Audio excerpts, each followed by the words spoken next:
There was a great hearing today in the United States Senate, Ted Cruz versus Jed Johnson. There was a pathetic press event by Ash Carter, the bureaucrat turned Secretary of Defense, who's spending all his time socially engineering the Pentagon and, frankly, destroying the military. Let's get to Cruz dealing with Jed Johnson. Jed Johnson, the Secretary of Department of Homeland Security. I think you're going to want to hear some of this because this man's in charge of Homeland Security. Cut one, go. On Tuesday of this week, this committee's oversight subcommittee conducted a hearing on the systematic scrubbing of law enforcement and intelligence materials. Your department was invited to attend, and the Department of Homeland Security refused to attend the hearing. At that hearing, we heard testimony that described a systematic effort. If one compares, for example, the 9/11 Commission report, the word jihad appears in that report 126 times, the word Muslim appears in that report 145 times, the word Islam appears in that report 322 times. And yet, since that 9/11 Commission report, different policies have come into effect. And as a matter of systematic policy, those terms are no longer allowed to be used in this administration. The FBI counterterrorism lexicon uses the word jihad 0 times. The National Intelligence Strategy of 2009 uses the word jihad 0 times. The Strategic Implementation Plan to Prevent Violent Extremism of 2011 uses the word 0 times. The National Intelligence Strategy in 2014 uses the word 0 times. We also heard testimony from a former employee of the Department of Homeland Security, Phil Haney, that in October 2009, more than 800 Customs and Border Patrol documents were ordered modified, scrubbed, or deleted to remove references to jihad or the Muslim Brotherhood or other similar references. Was Mr. Haney's testimony that the Department of Homeland Security ordered over 800 documents in CBB altered or deleted? Was that testimony accurate? I have no idea. I don't know who Mr. Haney is. I wouldn't know him if he walked in the room. So you have not investigated whether your department ordered documents to be modified in 2009 to remove references to jihad, radical Islamic terrorism, the Muslim Brotherhood. You have not investigated that question? No, I have not taken the time to investigate what Mr. Haney says, no. And when the United States Senate Judiciary Oversight Committee conducted a hearing on that, did you or anyone in your staff inquire into those issues?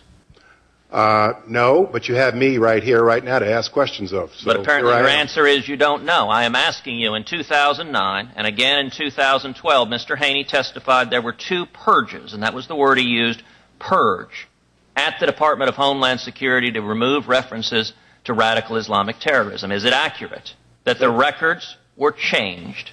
Same answer I gave you before. I have no idea, sir. You have no knowledge of any records being changed at the Department of Homeland Security? Same answer. I have no idea, sir. Would it concern you if it was accurate?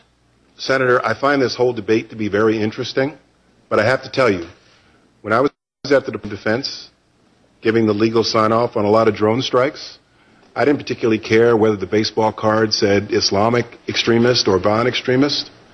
I think this is very interesting, but it makes no difference to me in terms of who we need to go after, who is determined to attack our homeland.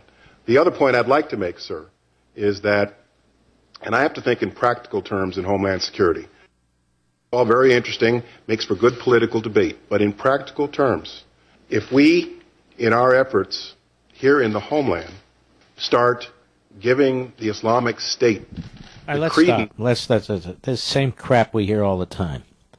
He knows exactly what they've been doing at DHS, at the FBI, at the broader Justice Department, at the Defense Department. He knows exactly what's being done. They have meetings, the heads of these cabinet office departments. He's given orders. He's signed off on orders.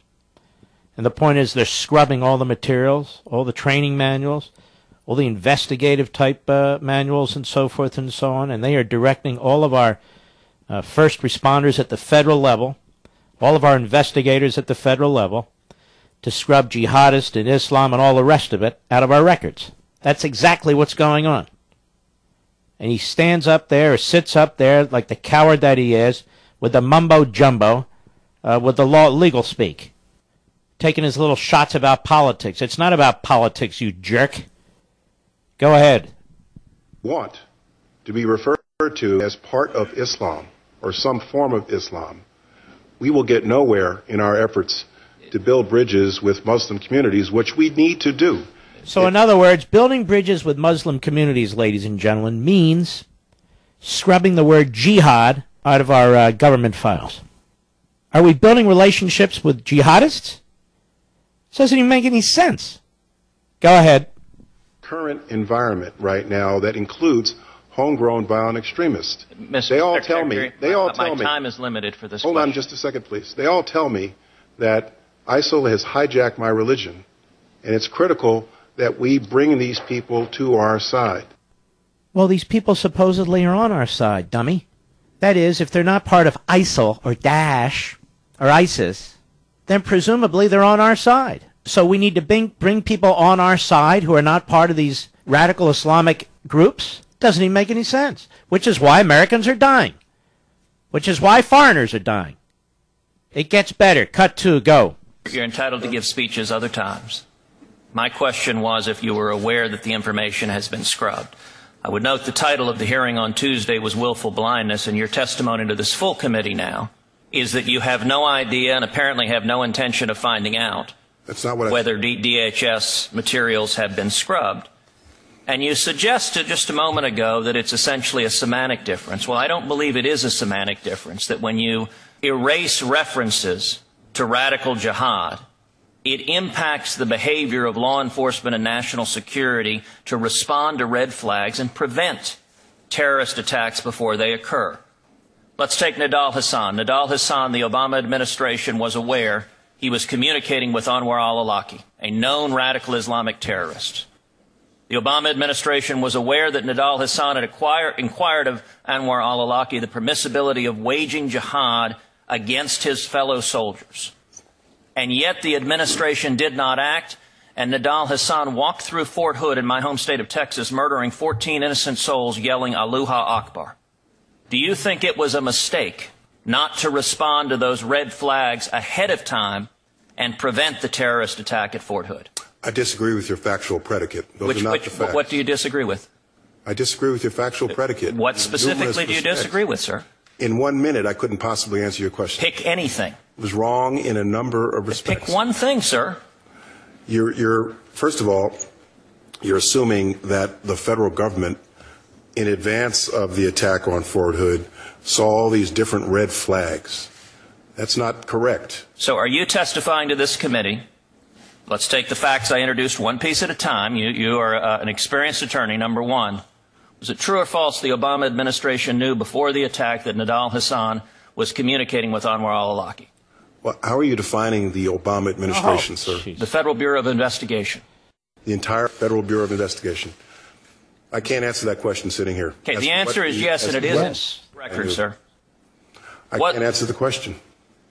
All right, let's take another example. We have similar examples of red flags. Let's stop a second. You know, ladies and gentlemen, the problem to me with a lot of talk shows is the talk show host feels that they have to talk all the time and talk fast. If I have something important to say, I will talk. And if I need to talk 3 hours, I will. But on the other hand, if there's testimony like this regarding the head of the Department of Homeland Security, testament this is painful to listen to, you need to hear it, because you're not going to see it or hear it on most TV channels or most radio stations. And so I'm taking an extraordinary leap here, and I want to play what took place in this committee room, which is a disgrace. Rather than me explaining what took place, I want you to hear what took place. Now, we're not going to do this all day. We're not going to do it all hour, the entire hour, but I do want you to hear it. Go ahead.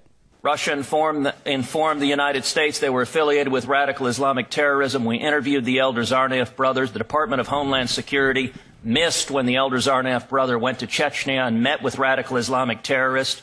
The administration missed when there was a public posting of the Elder Tsarnaev brother calling for jihad. And in the Boston bombing, they set off pressure cookers, murdering 3 people and wounding roughly 180. Was it a mistake not to respond more effectively to those red flags and prevent that act of radical Islamic terrorism? Well, I disagree with some of what you said, but I do believe that there were some lessons learned from that episode, sir. And I believe that as a result, we are doing a better job of connecting all the right dots. Really? Like in Orlando? Like in San Bernardino? One more. Cut 3, go. Question. The concern is this pattern of failing to connect the dots keeps occurring over and over and over again. It occurred in San Bernardino when the female terrorist gave a fake address in Pakistan, and yet the administration failed to discover that. It occurred in Orlando, where the terrorist was interviewed 3 times, has pledged his allegiance to al-Qaeda and to Hezbollah, had what was an associate of the first American suicide bomber in Syria, and yet we didn't act to prevent it. And what concerns me, and I believe should concern the Department of Homeland Security, is that because of this effort, scrubbing your law enforcement materials of any acknowledgement of radical Islamic terrorism, when you see the red flags of radical Islamic terrorism, you do not follow up on them effectively, and we have terrorist attack after terrorist attack after terrorist attack that could have been prevented but for this administration's willful blindness. May I respond? Yeah. Please do. Then we'll go to Senator Perdue.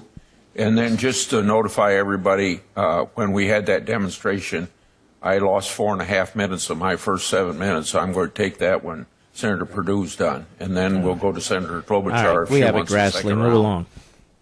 First of all, virtually every day I read about the good work of our law enforcement personnel, our Homeland Security personnel, and our intelligence community. Let's stop. You see, this is the game.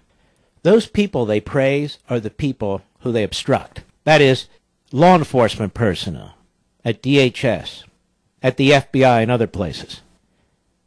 These same frauds, you can hear this guy's a joke, these same frauds who obstruct these federal law enforcement, intelligence, and national security folks from doing their jobs, then hide behind them when somebody points out that Jay Johnson or Barack Obama or Loretta Lynch or whomever are failing us, which they are.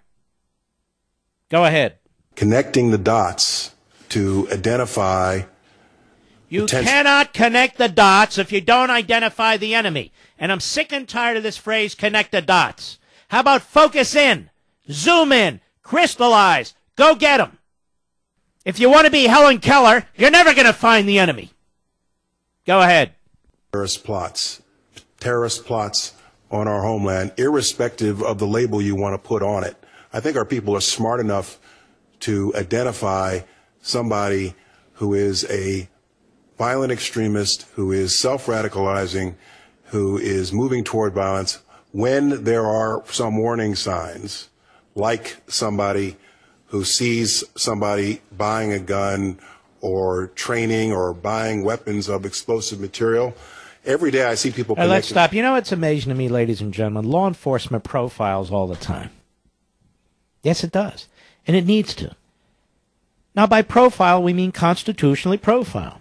Somebody meets a profile of a potential terrorist or a potential criminal in a particular instance or a potential circumstance. That's what law enforcement does. Otherwise, they're always investigating the entire universe. You can watch it on TV. They'll ask, what's their color? How tall are they? You know, are they foreigners? Did they speak in a funny language? So you want to know what they look like? You want to know as much as you can about their background? You want to know. Now, if you're trying to investigate MS-13, you don't pretend you're not investigating MS-13. You're investigating MS-13.